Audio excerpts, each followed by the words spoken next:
বিশ্বনবী যখন রুকু দিতেন, সিজদায় চলে যেতেন, উটের পচা নাড়ি ভুড়ি এনে বিশ্বনবীর কাঁধে ফেলে রাখা হতো। বিশ্বনবীর গলার মধ্যে রশি ধরে টান দেয়া হতো। কয়েকবার বিশ্বনবীর এই ঘাড়ের এই চামড়া ছিঁড়ে গিয়েছে, একবার চাদর টান দেওয়ার কারণে, আরেকবার রশি টান দেওয়ার কারণে। বিশ্বনবী কিছুই বলেন নাই, ক্ষমা করে দিয়েছেন। যেই মক্কার শত্রুরা বিশ্বনবীকে মক্কা থেকে বিতাড়িত করেছেন এবং যেই রাতে উনি হিজরত করলেন, মাইগ্রেট করলেন, উনি কেঁদে কেঁদে বারবার মক্কার দিকে ফিরে তাকায়, আবার যায়, আবার ফিরে তাকায়, মাতৃভূমির মায়া ছাড়তে পারছেন না।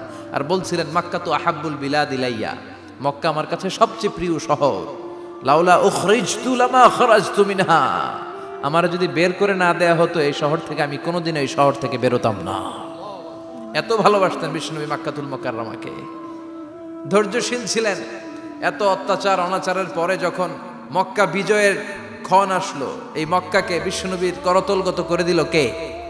ফাতে মক্কা হলো। বিশ্বনবী চাইলে পিষে পিষে প্রতিটা কাফের মুশরিককে শেষ করে দিতে পারতেন, ঠিক কিনা? কিন্তু বিশ্বনবী বললেন, লা তাসরিবা আলাইকুমুল ইয়াউম ইযহাবু আনতুমুত তুলাকা, কোনো রিভেঞ্জ চলবে না আজকে, কোনো প্রতিশোধ নাই। একেবারে বড় যুদ্ধাপরাধী যারা, মারাত্মক যারা অফেন্স করেছে, তাদেরকে শাস্তির আওতায় আনা হবে, বাকি সবাইকে আমি ক্ষমা করে দিলাম।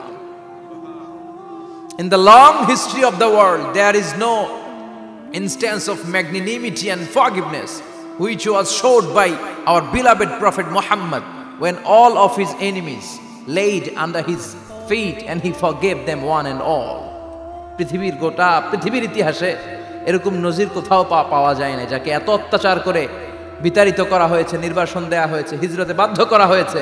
তিনি যখন ওই শহরকে আবার বিজয় করলেন, কাউকে আঘাত করলেন না, আগুন জ্বালিয়ে শহরটাকে জ্বালিয়ে দিলেন না, ওদের বংশকে নির্বংশ করলেন না, বরং মুচকি হেসে উনি বললেন, যাও, ক্ষমা করে দিলাম। কি ধৈর্যশীল ছিলেন। আবার দোয়াও করতেন, আল্লাহুম্মা জাআলনি সাবুরা, আল্লাহ আপনি আমার ধৈর্য বাড়ায় দেন। ওয়া জাআলনি শাকুরা, আপনি আমার শুকরগুজার বানান। ওয়া জাআলনি ফি আইনি সাগীরা, আল্লাহ আমার চোখে আপনি আমারে ছোট বানান। ওয়া ফি আয়ুনিন নাসি কাবীরা, আল্লাহ মানুষের চোখে আপনি আমারে বড় বানান। কি মানুষ ছিল, নিজের চোখে নিজে ছোট থাকতে চাইতেন। আমরা নিজের চোখে নিজের বড় মনে করি, এরকম ডাকাইত আছে না নাই? নিজেরাই নিজে মনে করে কত বড় সাহেব, লাট সাহেব। মান তাওয়াদা তারাফা, এটা হচ্ছে সুন্নাতুল্লাহি ফিল আরদ। মান তাওয়াদা তারাফা, যে নিচে নেমে থাকতে চায় আল্লাহ ওরে টেনে উপরে উঠায়, আর যে খালি উঠতে চায়, হিংসা করে, অহংকার করে উপরে ঠেলতে চায়, ওরে নিচে নামায় দেয় কে?